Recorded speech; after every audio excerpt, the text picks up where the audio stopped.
আমি তাহলে এখন কি করব? আমি শুনেছি মেয়েটি নদীর ধারে প্রতিদিন বিকেলে সময় কাটায়। আপনি সেখানে যান আর মেয়েটির সাথে কথা বলুন। হতেও তো পারে মেয়েটি তার বাবার মতো নয়, আর মেয়ে রাজি হলে বাবা কিছুতেই তার কথা ফেলতে পারবে না। তুমি একদম ঠিক বলেছ। তবে আমি এখানে কোনো আশার আলো দেখতে পাচ্ছি না।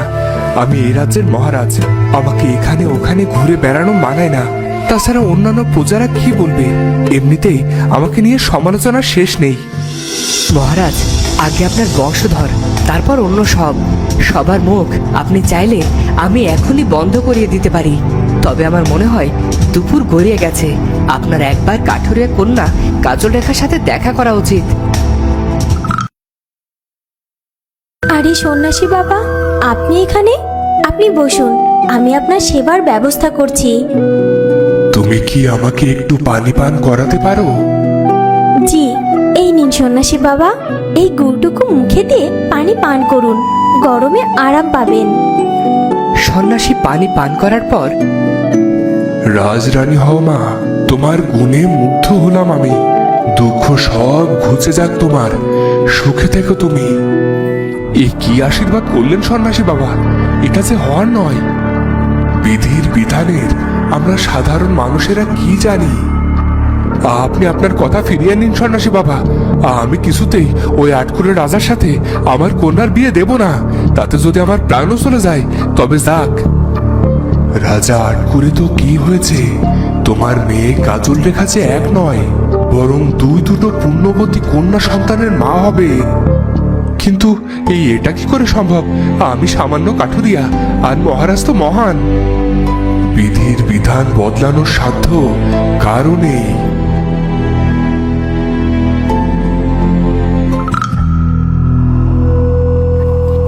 কি হয়েছে বাবা? তোমাকে এমন অস্থির দেখাচ্ছে কেন? মারে, আমার অভাবের সংসার হলেও আমি কখনো তোকে কষ্ট পেতে দিইনি। আজ রাজার মন্ত্রী এসেছিল তোর সাথে মহারাজের বিয়ের বার্তা নিয়ে। আমি বাবা হয়ে মেয়েকে এমন অপাত্রে কেমন করে দান করি? সব মেয়েরাই মা হতে চায়। আমি বাবা হয়ে তোর সে চাওয়াকে গলা টিপে হত্যা করতে তো পারি না। কি যে বলো বাবা, ভাগ্যের লিখন কি খণ্ডন করা যায় বলো? রাজা মহারাজরা চিরকাল যা চেয়েছে তাই হয়েছে। বেশ, তবে তুমি আমার যাওয়ার ব্যবস্থা করো। আমি এখনই সেখানে যেতে চাই। জি মহারাজ, আমি ইতিমধ্যে সব ব্যবস্থা করে রেখেছি। আপনি রওনা হন।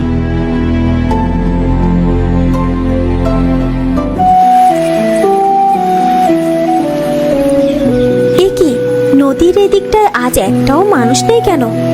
আহা, কি মিষ্টি বাতাস! নদীর পাড়ে এলে মনটা বড্ড শান্ত হয়ে যায়। আকাশটাকে বড্ড কাছের মনে হয়। মাথার উপর কত বড় ছাদ, আর নদীর মিষ্টি পানিগুলো সব বাধা পেরিয়ে এগিয়ে যাওয়ার কথাগুলো যেন কলকল ছন্দে কানে কানে বলে যায়। পাখিরা সব ঘরে ফেরে, প্রকৃতির রং বদলায়, বেলা ফুরিয়ে যায়। কি এত কাজ মহারাজ, যেটা আপনার মহারানীর কাছে গোপন করতে হয়? আপনি কাউকে কিছু না বলে বেরিয়ে গেলেন। আপনি আসতেই মন্ত্রী মশাই ছুটলেন। তিনি আসতে না আসতেই নাওয়া খাওয়া ফেলে আপনাকেও ছুটতে হবে? আমি তোমার কোনো প্রশ্নের উত্তর এখন দেওয়ার মতো অবস্থায় নেই। সময় এলে সব জানতে পারবে। আসুন মন্ত্রী মশাই, আমাদের যেতে হবে।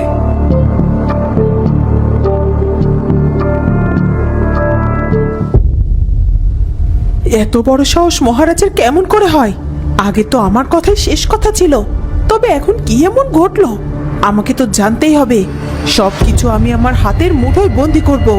আমি কিছুতেই রাজাকে ওরার স্বাদ পেতে দেব না।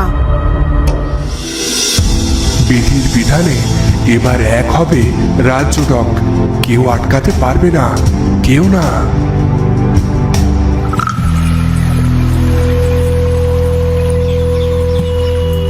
আর কতদূর মন্ত্রী মশাই? যা হওয়ার আজই হবে। আমি আমার বংশ রক্ষা করার জন্য শেষ পর্যন্ত লড়ে যাব।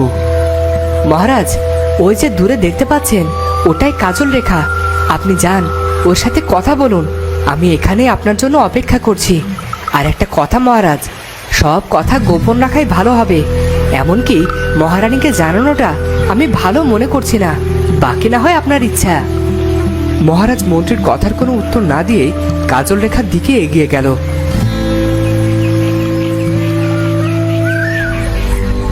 রাজা দেখতে পেল একটা ভয়ানক বিছে কাজল রেখার পাশ দিয়ে হেঁটে যাচ্ছে।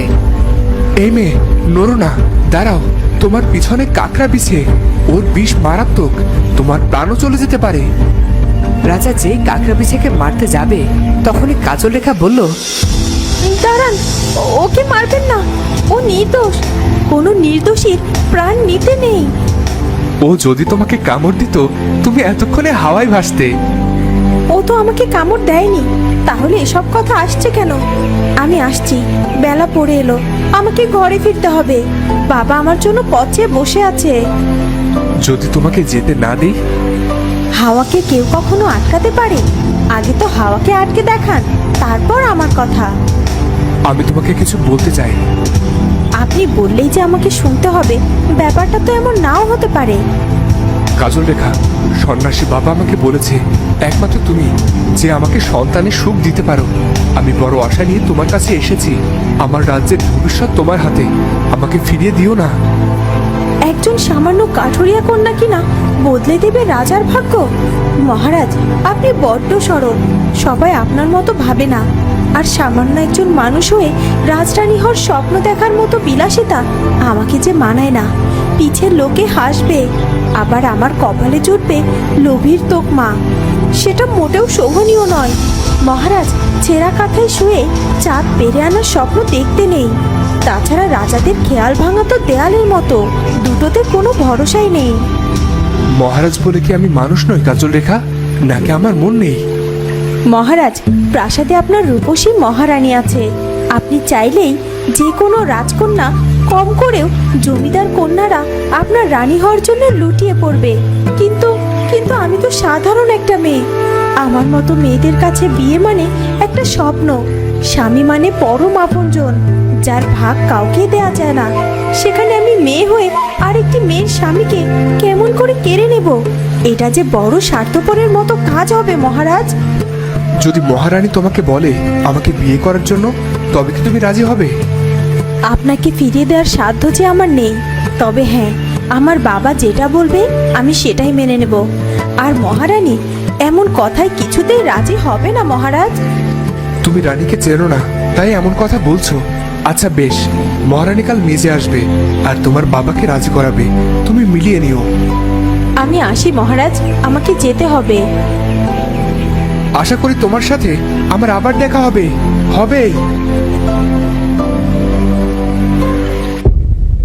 মেয়েটা সেই কখন গেল পানি আনতে, এখনো আসছে না কেন? একটু কি এগিয়ে গিয়ে দেখবো, বিপদ আপদ হলো না তো আবার। তুমি অকারণেই ভাবছো বাবা। এই দেখো, আমি এসে গেছি, চলো তোমাকে খেতে দেই। তুই কবে যে মেয়ে থেকে আমার মা হয়ে গেলি বুঝতেই পারিনি। মাগো, তুই কি রাজরানী হতে চাস? বাবার কাছে সব মেয়েরাই রাজকন্যা।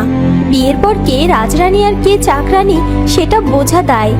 এসো তো, সেই কখন এসেছো? তোমার কি খিদে পায়নি? উপরওয়ালা যেন তোকে রাজরানী বানায়, এটাই প্রার্থনা করি।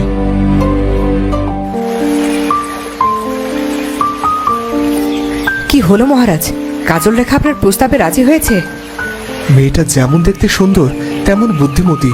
মনে মনে হয়তো আমি এতদিন এমন একজনের খোঁজ করেছি। মহারাজ, আমাদের ফিরতে হবে। কাজল রেখা আমাকে একটা শর্ত দিয়েছে আর আমি সেটাতে হ্যাঁ বলে দিয়েছি, কিন্তু মহারানী কি রাজি হবে? অবশ্য কাজল রেখার কথাতেও যুক্তি আছে। মহারানীকে এই কাজল দেখিতে আসতে রাজি হবেন? কি করে মহারানীকে রাজি করাবো সেটা একবার ভাবো। তুমি মন্ত্রী, রাজাকে সবসময় মন্ত্রণা দেওয়া তোমার কাজ। মহারাজ, আমার মনে হয় আপনি মহারানীকে সব খুলে বলুন, তিনি আপনাকে বোঝেন। আশা করি তার কোনো আপত্তি থাকবে না। চলো এবার ফেরা যাক। ওদিকে মহারানী হয়তো আমাদের জন্য অপেক্ষা করছে, কিন্তু কাজল রেখা থেকে সদুত্তর না পেয়ে প্রাসাদে ফিরবই বা কি করে? তো বন্ধুরা, এবার কি হবে? মহারানী কি রাজি হবে মহারাজের দ্বিতীয় বিয়ের জন্য? আর কাজল রেখা সে কি করবে? বিধির বিধান কি সত্যি হবে? সেটা জানবো আমরা পরের পর্বে। দেখা হচ্ছে পরের ভিডিওতে। ধন্যবাদ।